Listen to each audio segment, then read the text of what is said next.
강림, 곧 오심에 관한 묵상을 하는 계절입니다.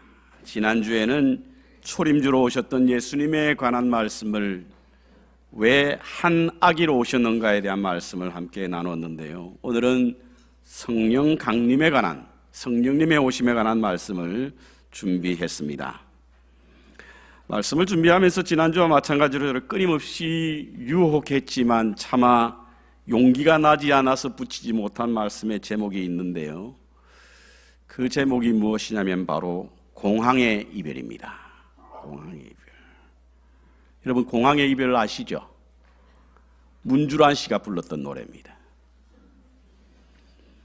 하고 싶은 말들이 쌓였는데도 한마디 말 못하고 헤어지는 당신을 붙잡아도 소용이 없는 지나간 일인데 구름 저 멀리 사라져간 당신을 못 잊어 눈물 지며 허전한 발길을 돌리면서 그리움 달랠 길 없어 나는 그렇네.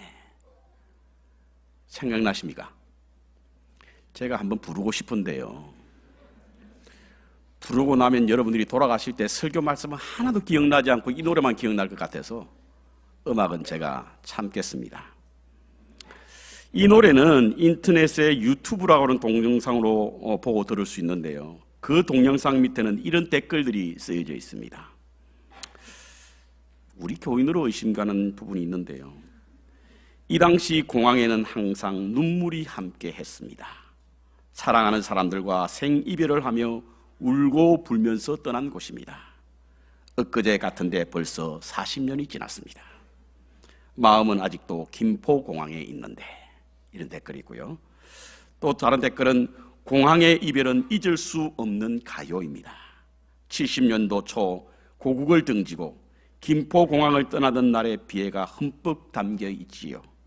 그리고 그 후 공항의 이별은 마음에 부는 바람으로, 그리고 그리운 사람들을 떠올릴 수 있는 그 시절의 동영상 같은 존재로 일생을 함께 하고 있습니다. 이런 댓글도 있고요. 또 그 밑에 댓글은 마음이 짠하네요. 이런 댓글도 있습니다. 아마도 여기 계신 분들 가운데서도 이 글을 올린 분들과 같은 시간, 그리고 같은 경험을 하신 분들이 많이 계실 것으로 여겨집니다. 저도 집사람과 결혼한 후에 7개월이 되기도 전에 먼저 미국으로 떠났는데요. 떠나고 난 이후에 공항에서 한참 동안 훌쩍였던 그런 시간들이 있었고, 돌아오는 길에 날아오르는 비행기를 물끄러미 쳐다보며 이별의 슬픔을 가졌던 경험도 있습니다. 성경에도 이와 비슷한 장면이 연출되고 있는 부분이 있는데요. 그것은 바로 사도행전 1장입니다. 부활 후 고작 40일 동안 이 땅에 머무시던 주님께서는 제자들을 떠나 하늘로 올라가셨는데, 주님이 떠난 하늘은 텅 비어 있었고 제자들이 말문이 막혀 어쩔 줄 모르고 서 있었다라고 성경은 기록하고 있습니다. 마치 부모를 떠난 아이들처럼 멍하니 하늘을 쳐다보고 있었던 것입니다. 그 분위기가 얼마나 허탈하고 초라해 보였는지 하늘에서 내려온 천사들이 그들을 향하여 갈릴리 사람들아 어찌하여 하늘을 쳐다보고 있느냐라고 말씀하셨다고 성경은 기록하고 있습니다. 저는 이 말씀을 읽을 때마다 해소되지 않는 궁금증이 있었습니다. 왜 주님이 꼭 떠나셔야 했을까? 이왕 부활하셨다면 제자들과 함께 생활하시면 안 되는 것인가? 주님은 살아 생전에 내가 세상 끝날까지 너희와 함께 할 것이라고 하는 말씀들은 그럼 거짓된 말씀이었던가? 어떻게 그렇게 무책임하게 떠날 수 있었을까? 주님을 떠난 하늘을 하염없이 쳐다보고 있는 제자들의 모습 속에서는 왜? 라고 하는 질문을 담고 있는 것처럼 보이고요. 만약 제가 제자들 틈에 있었다고 한다면 아마도 같은 질문을 던졌을 것입니다. 성천이 사실이냐 아니냐가 중요한 것이 아니라 왜 성천하셨냐는 거예요. 왜? 그런데 성경을 유심히 관찰해 보면 예수님께서 생전에 이미 세상을 떠나실 것을 여러 차례 말씀하셨던 것이 있습니다. 오늘 우리들이 읽었던 본문은 그 가운데 하나입니다. 16장 7절에 보면 내가 너희를 떠나는 것이 너희에게 유익하니라. 유익하니라. 떠나는 것이 왜 유익이죠? 함께 있는 것이 유익 아닙니까? 그저 세상에 계속 머무시면서 우리가 품은 그런 질문에 대한 답도 해주시고 의심도 없애 주었다고 한다면 얼마나 좋았을까? 교리적인 문제, 교회 정책적인 어떤 문제에서도 중재해 주셨다고 한다면 더 좋지 않았을까? 그런데 어떻게 떠났었을까? 떠나는 것이 더 유익일까? 본문은 떠나는 것이 내게 유익이라고 하는 말씀을 하신 후에 이어서 이렇게 설명하고 있습니다. 내가 떠나지 아니하면 보혜사 성령이 너에게 오시지 않을 것이요. 성령은 우리에게 유익이 되는데 내가 떠나지 않으면 성령이 오시지 않는다. 이것이 예수님께서 떠나시는 이유였습니다. 성령의 유익은 이미 예수님께서 공생의 기간에 말씀하셨던 적이 있습니다. 누가복음 11장에 보면 구하라 주실 것이요, 찾으라 찾을 것이요, 문을 두드리라 열릴 것이야 라고 하는 말씀을 하신 후에 누가 아들이 떡을 달라는데 돌을 주며 생선을 달라는데 뱀을 줄 자가 있느냐? 악한 아비일지라도 좋은 것을 줄 줄 아는데 심지어 천부께서 우리에게 좋은 것, 곧 성령을 주시지 않겠느냐라고 하는 말씀을 통해서 이미 성령이 우리에게 가장 유익한 것이고 가장 필요한 것이고 가장 좋은 것임을 예수님께서는 말씀해 주셨습니다. 그렇습니다. 그래서 성령님이 좋은 분입니다. 유익한 분입니다. 여러분. 이 분 때문에 예수님께서 떠나신다는 거예요. 이분이 오셔야 하기 때문에 떠나신다는 이야기입니다. 그럼 우리가 이런 질문이 생깁니다. 도대체 성령의 유익이 무엇인가? 성령의 유익이 과연 어떤 것이기에 주님께서 떠나시기까지 하셔야 했을까? 첫 번째로 성령은요, 진리의 영이십니다. 진리의 영이시기 때문에 우리에게 유익한 분이세요. 여러분, 예수님께서 이 땅에 오신 본질적인 목적이 무엇입니까? 우리가 신앙생활하는 근본적인 이유가 무엇입니까? 복을 받기 위해서 이 땅 위에 좋은 그런 직장, 좋은 자녀, 행복한 삶, 이와 같은 것은요, 부차적인 문제예요. 우리가 주님을 믿고 예수님께서 이 땅에 오신 가장 근본적이고 본질적인 문제는 영생입니다. 영생. 영원한 삶을 살기 위해서 이 땅에 주님께서 오셨고 영원한 삶의 길로 인도하시기 위해서 주님께서 오셨고 우리는 주님을 믿음으로 영원한 생명을 누릴 수 있다는 믿음 속에 살아가고 있습니다. 여러분, 아무리 이 땅에서 잘 살고 훌륭하게 살아도 그 생명이 이 땅으로 끝이 난다고 한다면 그것은 결코 행복한 삶은 아닐 것입니다. 반대로 이 땅의 삶이 아무리 고달프다고 할지라도 영생의 소망이 있다고 한다면 우리는 영원히 불행하지 않다는 사실인 것입니다. 그래서 우리 주님께서 이 땅에 오셔서 십자가에 달려 돌아가셨고 부활로 말미암아 우리에게 영원한 소망이 되게 하신 것입니다. 그런데 이와 같은 영생의 소망이 어떻게 이루어지느냐?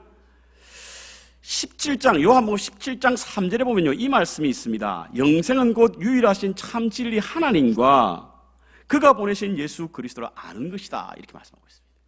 영생은 곧 유일하신 참 진리신 하나님과 그를 보내신 예수 그리스도를 아는 것이 영생이라는 겁니다. 여러분, 주님을 아는 것이 영생의 길인 줄 믿습니다. 주님을 아는 것이. 그런데 이 주님을 안다라고 하는 이 사실을 여러분들이 헷갈려 하시는 분 계세요. 안다라고 하는 것은요, 우리가 난리지를 말하는 거 아니에요. 헬라의 안다라고 하는 말은 야다라고 하는 이 관계라고 하는 의미라고 제가 한번 말씀을 드렸던 적이 있습니다. 그러니까 예수님을 안다라고 하는 것이 그분에 관해서 안다라고 하는 것은 아닙니다. 여러분. 예수님이 언제 태어나시고 무엇을 하셨고 어떻게 사시다가 가시다가 그건 아는 게 아니에요. 안다라고 하는 야다라고 하는 의미는 주님과의 밀도 있는 관계를 의미하는, 마치 부부가 관계를 맺는 것을 안다라고 표현했듯이 누가복음 1장에 보면 마리아가 내가 사내를 알지 못하였다라고 할 때 안다라고 하는 같은 의미입니다. 그러니까 우리가 주님과의 관계를 통하지 않고는 우리가 주님 영생을 얻을 수 없는데 바로 이 주님과의 관계를 어떻게 할 수 있느냐? 어떤 분들 그런 분들 계시죠. 목사님, 저분이 교회는 안 나오지만 예수님에 대해 잘 압니다. 아는 거 아니에요. about가 아닙니다. 주님에 관해서 아는 것이 아니죠.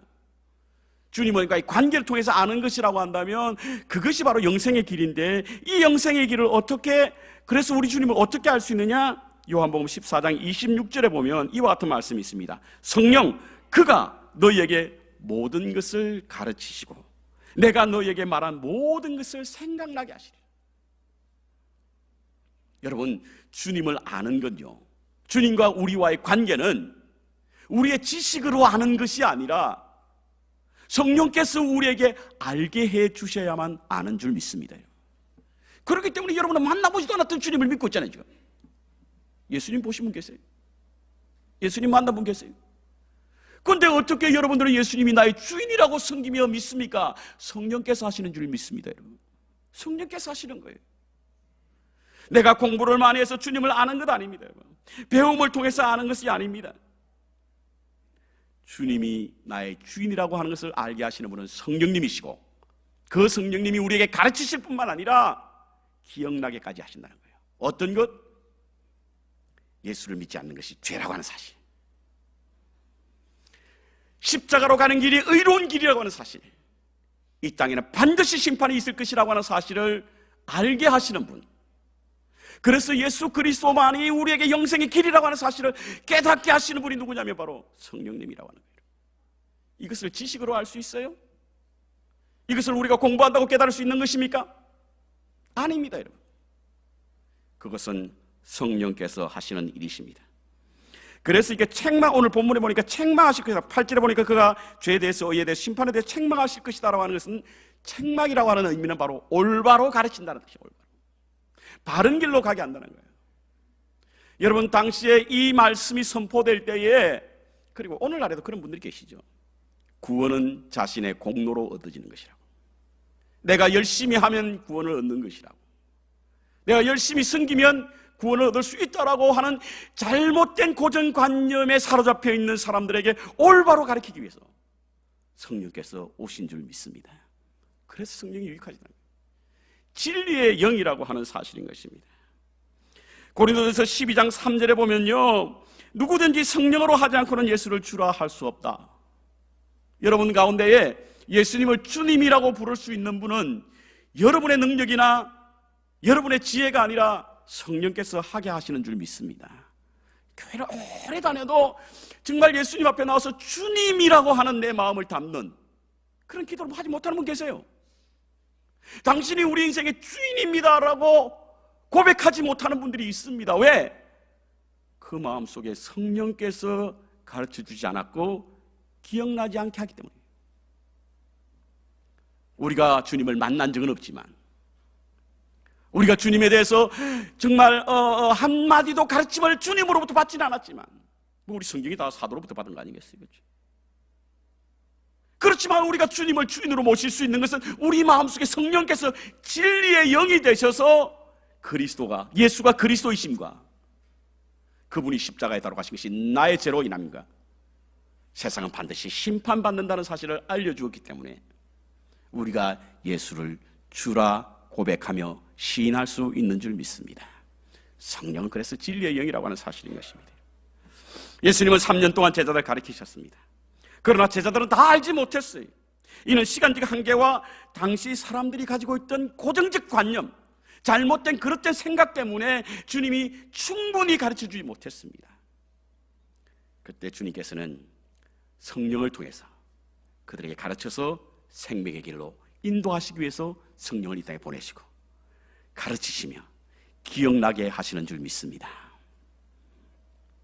인간의 기억은요, 인간은 기억의 능력도 있지만 망각의 능력도 있습니다. 그래서 기억과 동시에 잊어버립니다. 심리학자 헤르만 에빙하우스라고 하는 학자가 발표한 연구 논문에 의하면 인간의 기억은 학습을 받은 후에 10분부터 잊어버리기 시작한다는 거예요. 우리 성도님들 가운데 목사님 성경을 좀 읽는데 앞장 읽고 뒷장 읽고 앞장에 뭐 있는지 하나도 기억이 안 납니다 하시는 분 계시죠? 기억이 잘 안 나는 거예요. 왜? 기억의 능력도 있지만 망각의 능력도 있기 때문에 그래요. 그래서 한 10분이 지나면서 잊기 시작하는데요, 1시간이 지난 데는 50%가 잊어버린다. 그리고 하루 뒤에는 70%가 잊는답니다. 한 달 후에는 무려 80%가 있는데요. 잊어버린다고 근심하지 마시기 바랍니다. 자연적 현상입니다. 물론 연세에 따라서 세뇌포의 어떤 활동에 따라 좀 다르긴 합니다만 우리 인간은 어차피 기억과 동시에 망각의 능력도 있기 때문에 잊어버리는 것은 당연한 거예요. 잊어버릴 것을 잊어버리고 기억날 것을 기억해야 되는데 우리는 거꾸로 할 때가 있지 않습니까? 행복한 삶인가 불행한 삶인가를 어떻게 알 수 있냐면 기억해야 될 것을 잊어버리면 불행한 삶이고요, 기억해야 될 것을 기억하는 것이 행복한 삶인 줄 믿습니다. 이렇듯 우리가 잊어버릴 수 있는데 그것을 깨우고 가르치고 기억나게 하시는 분이 누구냐? 성령님이라는 거예요. 진리의 영이신 성령님. 그래서 우리는 끊임없이 이 성령님을 통해서 예수를 그리스도라 고백하고 그리고 예수를 그리스도라 우리는 믿고 사는 것입니다. 여러분. 복습케 하시는 성령, 복습케 하시는 성령. 성부, 성자, 성령 우리 삼위일체를 믿잖아요, 그렇죠? 근데 삼위일체에 대하여 이미지를 그리라고 하면 하나님, 성부 하나님은 좀 그릴만 해요, 그렇죠? 우리 하나님을 아버지라 부르니까 연세 많이 드신 아버지 정도로 우리는 이미지가 됩니다, 그렇죠? 어떤 분들은 산신령을 아버지로 믿는 분들도 계신데 어쨌든 간에 그 비슷한 이미지를 하나님은 가지고 있습니다. 성부 하나님. 뭐 성자 하나님도 우리는 그릴 수 있어요. 왜냐하면 성자 하나님은 역사 속에 들어오셨잖아요. 2000년 전에. 성화에 걸린 아주 잘생긴 유대 청년은 아니었을지라도 아무튼 유대 청년으로 이 땅에 오셨기 때문에 우리는 예수님의 이미지도 어느 정도 그릴 수가 있습니다. 근데 문제는 성령이에요. 성령은요, 우리가 어떻게 성령을 표현해야 될지 잘 모르겠어요. 어떤 분은 불, 어떤 분은 바람, 어떤 분은 비둘기 이렇게 그리는데 사실은 그것은 성령의 어떤 현상이지 성령 자체는 아니에요. 그러다 보니까 성령을 자기 마음대로 생각하는 분들이 계세요. 가장 교회에 위험한 것은 뭐냐면 성령을 자신의 마음대로 생각하는 거예요. 그 이상한 것도 성령이라는 거지. 귀신 정도로 생각하는 분들도 계세요. 성신이 귀신이니까 귀신 정도로 생각. 성경에는요, 성령이 인격적인 존재로 우리에게 말씀하고 있습니다. 성령은 지와 정과 감정이 있는 분으로 성경 기록하고 있어요. 그래서 우리는 지혜의 영이라 부르고 그분은 우리에게 인격적인 존재로 다가오고 있는 거예요. 성경은 다 그렇게 말씀하고 있는 겁니다. 성경에 많은 부분이 있지만 제가 몇 가지만 말씀을 드리면 요한계시록 2장 7절에 보면요, 귀 있는 자는 성령이 교회들에게 하시는 말씀이에요. 성경이 말씀하신다는 거예요. 고린도전서 2장 10절에 보면 성령께서 생각하고 아신대요. 예배소서 4장 30절에 보면 성령께서 슬프하신답니다. 로마서 8장에 보면 성령께서 우리를 위해 탄원하신대요. 그러니까 성령께서는 지정의를 가지고 계신 겁니다. 지적이고 영적이고 감정적인 것을 가지고 계신 완전하신 그런 인격체가 바로 성령님이십니다. 그와 같은 인격체가 우리를 가르친다는 거예요. 그래서 예수님이 주인인 것을 우리가 고백하게 만들고 그분이 우리를 위하여 십자가에 달려 돌아가신 것을 깨닫게 하고 알게 하고 기억하게 하시는 거예요. 여러분, 마태복음 16장에 보면 베드로의 정말 기가 막힌 고백이 있죠. 주는 그리스도시요 살아계신 하나님의 아들. 이 신앙을 고백했던 그 장소가 어디냐면 바로 가이사라 빌립보입니다. 저도 가이사라 빌립보 가보니까요, 가이사라 빌립보 뒤에 온통 잡신들이, 로마에 잡신들이 많거든요. 신들이 온통 신입니다. 신들. 잡신들이 가득한 그곳에서 주님은 베드로에게 질문했어요. 예수님도 참 짓궂어요, 그렇죠? 뭐 이런 만백성교회 이런 데 와가지고 너는 나를 누구로 하느냐 이러면 바로 답이 나오잖아요. 그런데 여러분, 그 잡신들이 모여있는, 뭐 비교가 좀 이상하긴 합니다만 나이트클럽 같은 데 가가지고 너는 나를 누구로 하느냐 이렇게 물으시고, 그때 베드로가 뭐라고 했습니까? 주는 그리스도시요 살아계신 하나님의 아들. 예수님이 깜짝 놀란 겁니다. 그리고는 베드로를 향하여 뭐라고 말하겠습니까? 그것은 내가 스스로 깨달은 것이 아니라 하늘에 계신 아버지께서 그것을 알게 하셨다, 이거예요. 성령님이 하신 거예요. 인간이 알 수 없는 영역까지 이르게 하신 것이 바로 성령님이 하시는 일이십니다. 복음을 깨달아 믿음에 가지게 하는 것은 우리의 이성의 학습이나 지식의 훈련으로 되는 것이 아니라 성령께서 알게 하시기 때문에 성령님은 좋으신 분이십니다. 유익하신 분이. 사도행전에 보면 사도 바울 선생이 그 전도 여행을 2차 전도 여행을 했던 장면들이 이렇게 나오는데요. 원래는 아시아로 가려고 그러다가 마게도냐에서 손짓하는 사람을 통해서 이게 복음이 서쪽으로 갔거든요. 그래서 빌립보, 데살로니가, 베레아, 아테네, 고린도 거쳐서 다시 에베소로 갔는데 아테네에서 있었던 일입니다. 아테네에서 이 바울이 아레오바고라고 하는 그 동산에서 복음을 전하는데, 여러분 아테네라고 하는 곳이 철학의 도시잖아요.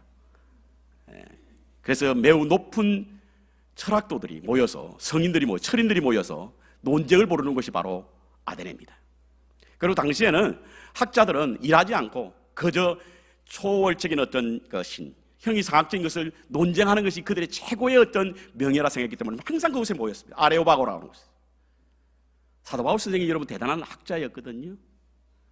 그는 가말리엘 문화생이 있지 않습니까? 당시에 유대의 그 제사장 그룹인 이 산헤드린 공회에서 두 명의 아주 유명한 학자가 있었는데, 할렐이라고 하는 사람과 그리고 산헤드린.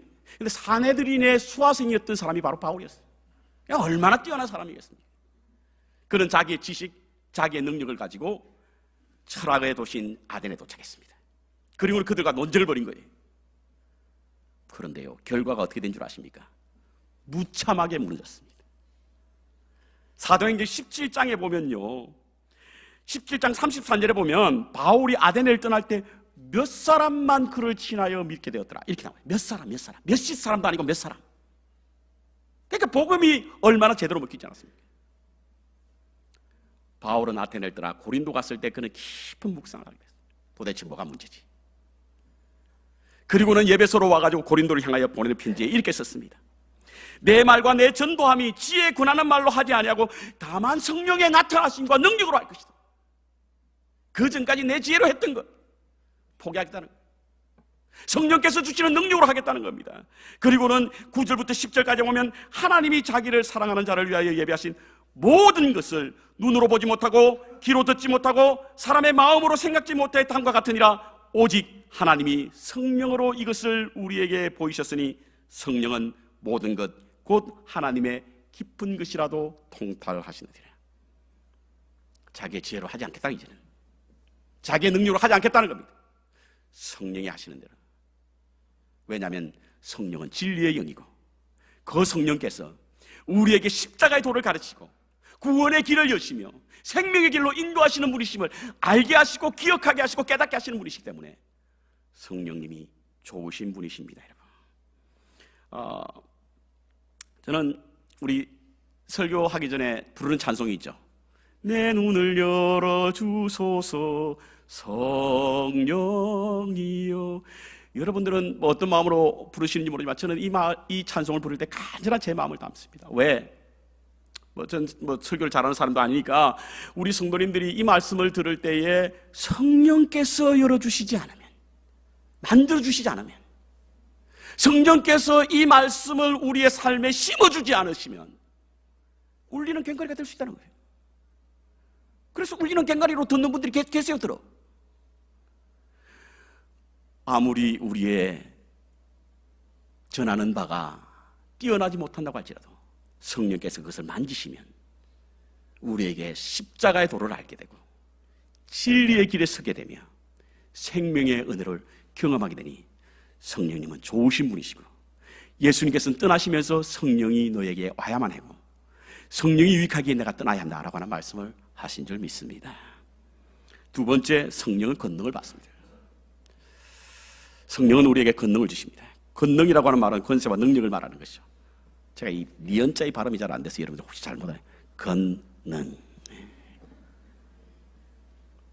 권세와 능력입니다. 사도행전 1장 8절 보십시오. 오직 성령이 너희에게 임하시면 너희가 무엇을 받고? 권능을 받고. 권능을 받는 것은 바로 성령이 임하셔야 될 줄 믿습니다. 사실은요, 예수님께서 사역을 하실 때 복음을 전하는 제자들이 매우 어려움을 당할 것이다, 반대되는 사람들의 핍박이 매우 많을 것이다 라고 하는 사실을 아셨어요. 그래서 마태복음 10장에 보면 이런 말씀이 있습니다. 내가 너희를 보냄이 양을 이리 가운데 보낸 것 같다. 분명히 너희들은 복음을 전할 때에 이와 같은 어려움을 당하게 될 것이라고 하는 사실을 주님은 아셨어요. 그래서 주님께서는 너희들만 가지고 안 된다는 거예요. 너희 가운데 무엇인가 있어야 한다는 거예요. 하늘의 권세와 능력이 있어야만 너희들이 가서 하나님의 말씀을 전할 것이니, 제자들이 주님 언제 오십니까? 라고 물었을 때 아주 사오정 같은 대답, 오직 성령이 너희에게 임하시면 너희가 권능을 받는다, 이 말씀하신 거예요. 권능이라고 하는 이 디나미스는 디나미아라고 하는 말의 명사형입니다. 동사의 명사형이죠. 우리가 잘 아는 여러분 다이너마이트, 이 말이 바로 여기에서 왔습니다. 권능이라고 하는 것, 성령께서 우리 가운데 임하시면 폭발적인 능력을 갖게 된다는 거예요. 하나님의 능력이 임한다는 겁니다, 여러분. 그래서 사도행전 2장에 보면요, 성령이 임했던 제자들의 모습이 깜짝 놀랍니다. 저는 성령의 임하심을 보면서 가장 두드러지게 제 눈에 훅 들어오는 단어가 뭐냐면 각 사람, 각 나라, 이겁니다. 성령이 임하고 나니까 제자들이 권능이 임해서 각 사람 말, 각 나라 말. 제가 지난주도 우리 말씀을 묵상했습니다만 제자들이 어디 출신이라고요? 갈릴리 출신 아닙니까? 배움이 적은 지역에서 출발한 사람입니다. 아주 촌부였습니다, 여러분. 촌철이었습니다. 그런 사람에도 불구하고 촌출이었죠. 그럼에도 불구하고 각 나라, 각 사람에게 말씀을 전했던 능력은 어디에서 나타납니까? 성령이 임했기 때문인 줄 믿습니다. 바벨탑으로 인해서 언어가 흩어져서 각 나라에 흩어졌던 언어를 성령께서 다시 모으시기 위해서 제자들을 부르시고 제자를 통하여 각 나라와 각 사람들에게 복음을 전할 수 있었던 것은 바로 하나님의 능력이 임했던 것인 줄 믿습니다. 뿐만 아닙니다, 여러분. 그들이 매일 방 안에 갇혀 지냈잖아요. 나가면 죽을 것 같아서, 잡혀서 체포돼 죽을 것 같아서. 로마 군병들도 무서웠고 제사장의 하솔들도 무서웠습니다. 그래서 누가 바깥에 똑똑 두드리면 가슴이 철렁 내려앉는 이러한 비겁한 사람이었는데 성령의 권능이 임하니까 사도행전 3장부터 보십시오. 베드로와 요한은요, 미문에 앉았던 안전뱅이를 일으키는 능력을 보였습니다. 사람들이 두렵지 않았어요. 심지어는 메시아를 너희가 죽였다, 이런 담대함으로 말씀을 전했던 사람들이 바로 성령의 권능을 받았던 사람들의 모습들입니다. 이와 같은 일은 무수히 일어납니다. 교회사를 읽어보면요, 초대 교회의 성도들이 이와 같은 순교를 당했던 것은 자신의 능력이 아니었어요. 하나님의 능력이었죠. 우리가 가끔 여러분 그 순교자들의 모습을 읽는다든지 그분들의 이야기를 들어보면 어떤 생각을 합니까? 내가 이런 경우를 당해도 내가 할 수 있을까? 그 생각하죠? 쟤만 생각하나요?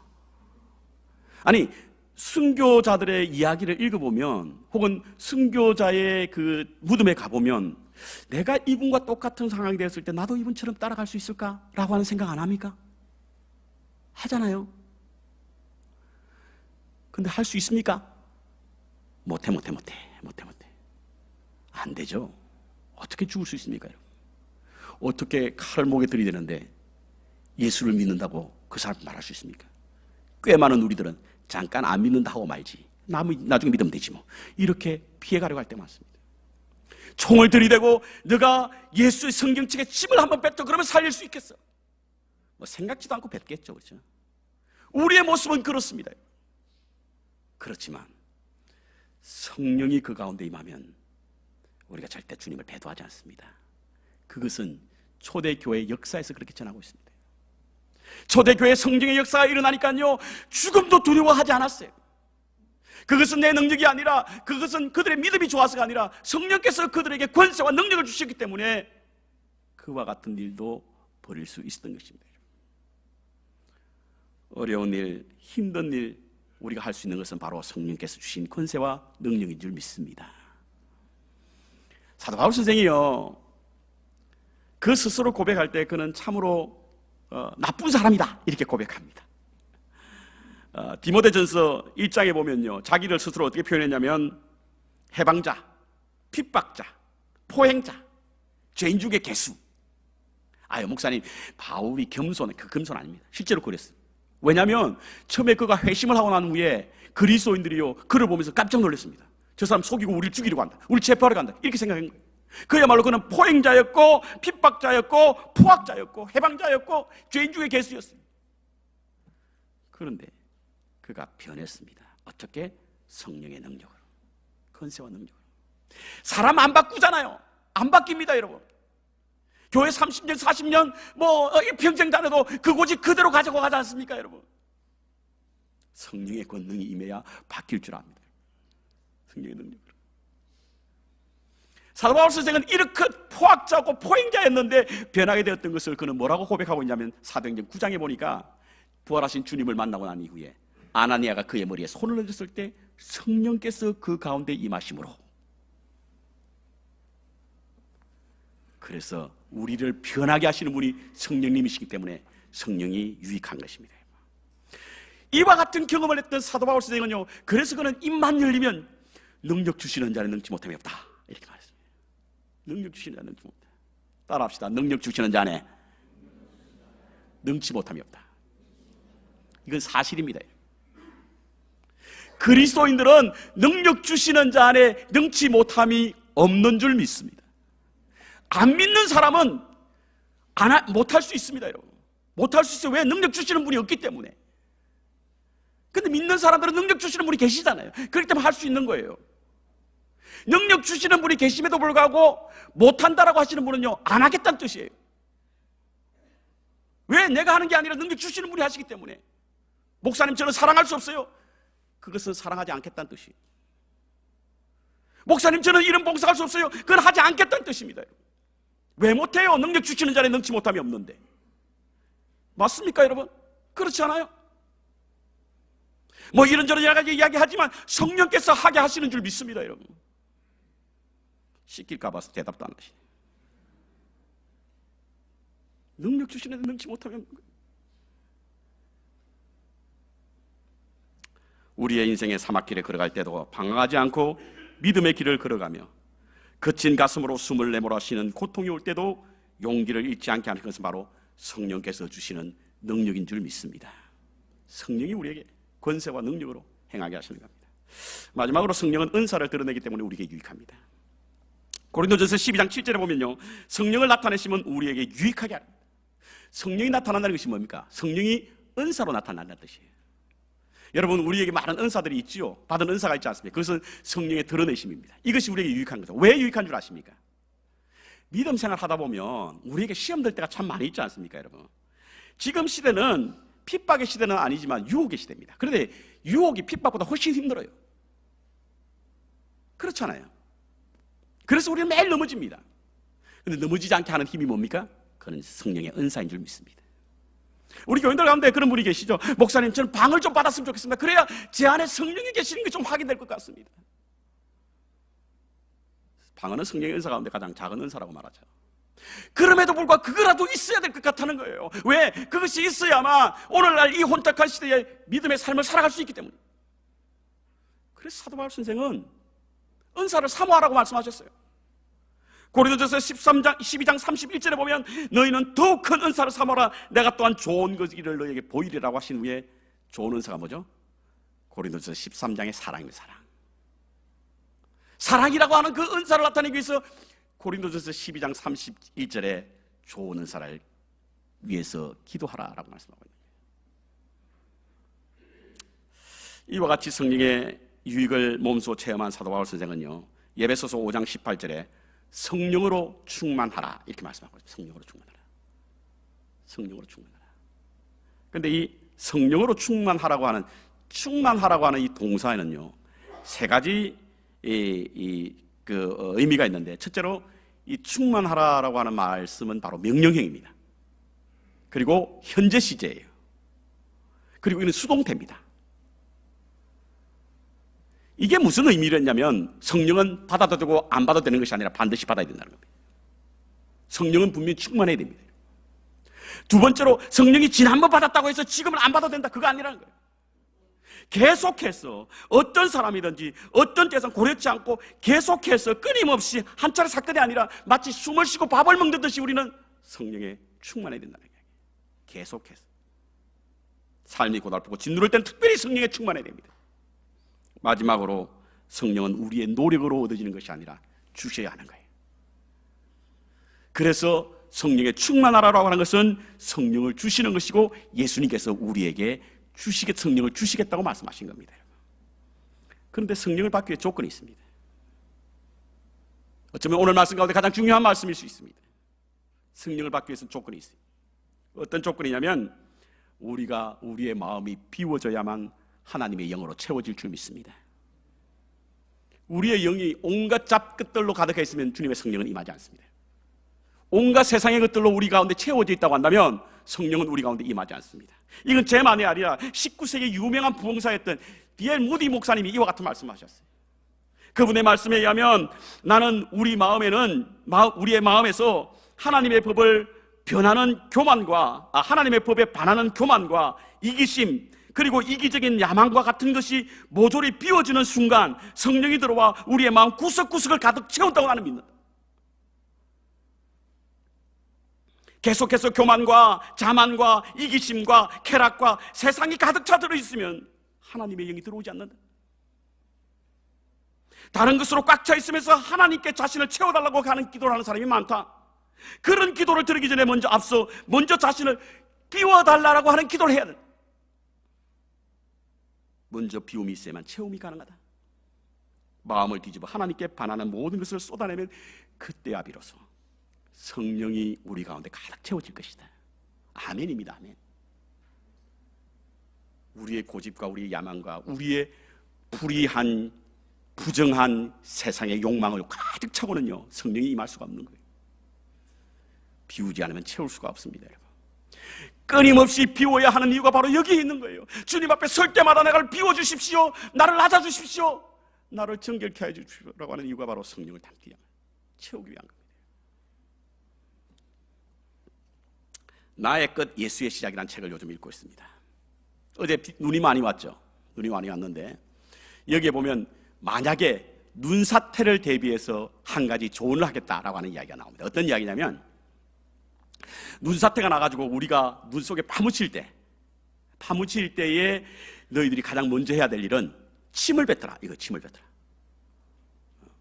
파기 전에 눈을 파기 전에 침부터 뱉으라는 거예요. 그 왜냐면 이 눈에 갇힌 사람이 가장 큰 실수를 저지른 것 중에 하나가 뭐냐면, 이 눈이 덮이게 되면 눈이 덮이자마자 맹목적으로 파기 시작한다는 거예요. 근데 파는 것은 좋은데 맹목적인 것은 좋지 않은 겁니다. 왜? 그 책에 보면 어느 신문사에서 보도한 내용을 소개하고 있는데요, 어떤 사람이 눈 속에 갇혀서 그 사람 구출하러 들어갔더니 그 사람이 시체가 돼 죽었는데, 시체가 돼 있었는데 오히려 눈 바깥으로 눈을 파고 올라왔던 것이 아니라 더 깊숙이 들어가 있더라는 거예요. 10cm, 10m는 더 깊이 들어가 있더라는 거예요. 이 침을 뱉으라라고 하는 말의 의미가 뭐냐면, 침을 뱉어가서 침이 아래로 떨어지면 그건 깊이 들어가는 거예요. 침을 뱉은데 올라갔다 내려오면 그게 지금 위로 보고 있는 거잖아요.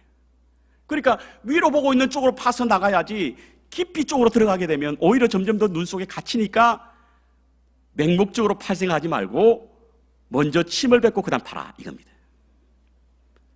섬김 좋습니다. 희생, 헌신 좋아요. 하지만 그것이 맹목적이 되어서는 안 됩니다. 진리가 있어야 하는 거예요.